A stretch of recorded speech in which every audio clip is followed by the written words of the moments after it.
नमस्कार शिक्षक बंधू आणि भगिनींनो, 3 व 4 फेब्रुवारी 2026 रोजी आयोजित केंद्र प्रमुख भरती विभागीय स्पर्धा परीक्षा पुन्हा एकदा वादाच्या भोवऱ्यात अडकलेली आहे.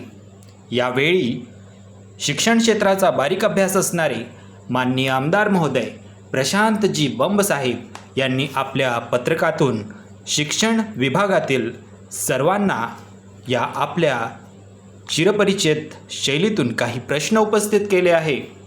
या परीक्षेच्या आयोजनावेळी आयोजकांकडून ज्या चुका झाल्यात त्यांची मुद्देसूद आमदार बंब यांनी पत्रातून केली आहे. हे पत्र अनेकांसाठी धडकी भरवणारे तर अनेक मेधावी शिक्षक बंधूंसाठी एक आशेचा किरण म्हणून उदयास आले आहे.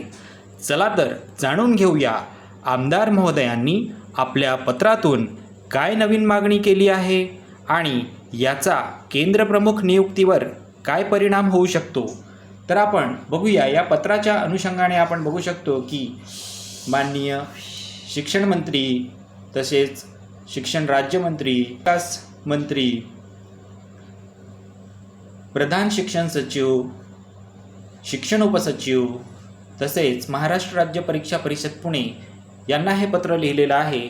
पत्राचा विषय आहे समूह साधन केंद्र समन्वय म्हणजेच केंद्रप्रमुख मर्यादित विभागीय स्पर्धा परीक्षा 2025-26 अनियमितता व निकाल रद्द करून नव्याने परीक्षा घेण्याबाबत. याचा संदर्भसुद्धा आपण इथे पाहू शकतो. माननीय सर्वोच्च व उच्च न्यायालयाचा निर्णय शिक्षक पात्रता परीक्षा अनिवार्य करणे व TET पात्र शिक्षकांमधून पदोन्नती तातडीने करण्याबाबत तसेच समूह साधन केंद्र समन्वयक विभागीय स्पर्धा परीक्षा 2025 व 26 अनियमितता व निकाल संदर्भाने केलेला पत्रव्यवहार. तर याआधीसुद्धा आमदार साहेबांनी अनेक वेळा वेगवेगळ्या मंत्र्यांना, वेगवेगळ्या विभागांना आपल्या पत्रातून या परीक्षेतील अनियमिततेबाबत विचारणा केली होती आणि पुन्हा एकदा त्यांनी अशाच प्रकारचं पत्र इथे उपस्थित केलेलं आहे.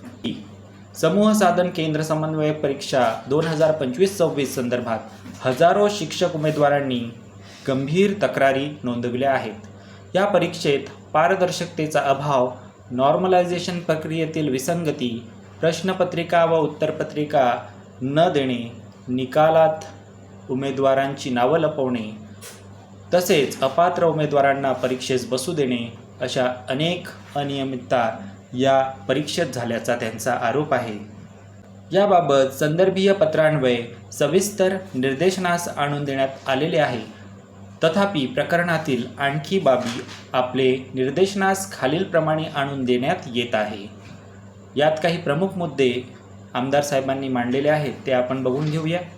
चे प्रमुख मुद्दे आपण पुढील प्रमाणे पाहू शकतो. पहिला आहे नॉर्मलायझेशन प्रक्रिया अस्पष्ट. 3 व 4 तारखेला 6 शिफ्टमध्ये परीक्षा घडून आली आणि निवड झालेल्या उमेदवारांच्या संख्येत मोठा फरक दिसत आहे. म्हणजे 3 तारखेला निवडले गेलेल्या उमेदवारांची संख्या आणि 4 तारखेला या परीक्षेत निवड झालेल्या उमेदवारांच्या संख्येत भरपूर तफावत दिसून येतो. 3 तारखेला जे उमेदवार परीक्षेसाठी गेले होते त्यांची अत्यल्प प्रमाणात निवड झालेली आहे आणि 4 तारखेला जे परीक्षार्थी परीक्षेला गेले होते त्यांना गुणवत्ता यादीमध्ये मोठ्या प्रमाणात स्थान मिळालेलं आपल्याला दिसून येत आहे. इक्विपर्सेंटाईल इक्वेटिंग मेथड वापरल्याचे सांगण्यात आले, पण त्याचे गणितीय सूत्र रॉ स्कोअर व ते नॉर्मलाइज्ड स्कोअर रूपांतरित करण्याबाबत कोणतीही माहिती देण्यात आलेली नाही. त्यानंतर दुसरा मुद्दा त्यांनी सांगितलेला आहे प्रश्नपत्रिका व उत्तरपत्रिका न देणे. आपण पाहतो की महाराष्ट्र राज्य परीक्षा परिषद मोठ्या प्रमाणामध्ये परीक्षा आयोजन करण्यास सक्षम आहे. तरीसुद्धा 40-50 हजार उमेदवार असलेल्या या परीक्षेमध्ये स्वतः परीक्षा न घेता या संस्थेने IBPS सारख्या परीक्षा संस्थेला ही परीक्षा घेण्यास सांगितले. हा अनाकलनीय मुद्दा होता, जेव्हा की एकाच शिफ्टमध्ये ही परीक्षा घेणे शक्य होते. उमेदवारांना स्वतःची प्रश्नपत्रिका, उत्तरपत्रिका, अंतिम उत्तरकुंजी उपलब्ध करून दिलेली नाही असा त्यांचा विषय आहे. त्यानंतर तिसरा मुद्दा आहे निकालातील विसंगती. निकाल PDF स्वरूपात देण्यात आला ज्यात उमेदवारांची नावे वगळण्यात आली, केवळ रोल नंबर देण्यात आले. सार्वजनिक रोजगार प्रक्रियेत पारदर्शकता आवश्यक असून उमेदवाराचे नाव, प्रवर्ग, रॉ स्कोर, नॉर्मलायझेशन स्कोर हे नमूद करणे बंधनकारक होते. पण अशी कुठलीही प्रक्रिया या निकाल जाहीर करतेवेळी पाळली गेली नाही. नंतर चौथा मुद्दा त्यांनी मांडलेला आहे, परीक्षा अचानक जाहीर करणे. परीक्षा केवळ 7-8 दिवस आधी जाहीर करण्यात आली, ज्यामुळे उमेदवारांना तयारीसाठी पुरेसा कालावधी मिळाला नाही. ही परीक्षा 2023 पासून या न त्या कारणाने नेहमी पोस्टपॉन्ड होत आली. परीक्षेची शेवटची तारीख जाहीर करताना किमान 1-1.5 महिन्याचा कालावधी अभ्यासासाठी द्यावा अशी अनेकांची इच्छा असताना केवळ 7-8 दिवसाआधी परीक्षा जाहीर करण्यात आली. त्यानंतर 5वा मुद्दा आपण पाहू शकतो की मुंबई उच्च न्यायालयाचे निरीक्षण.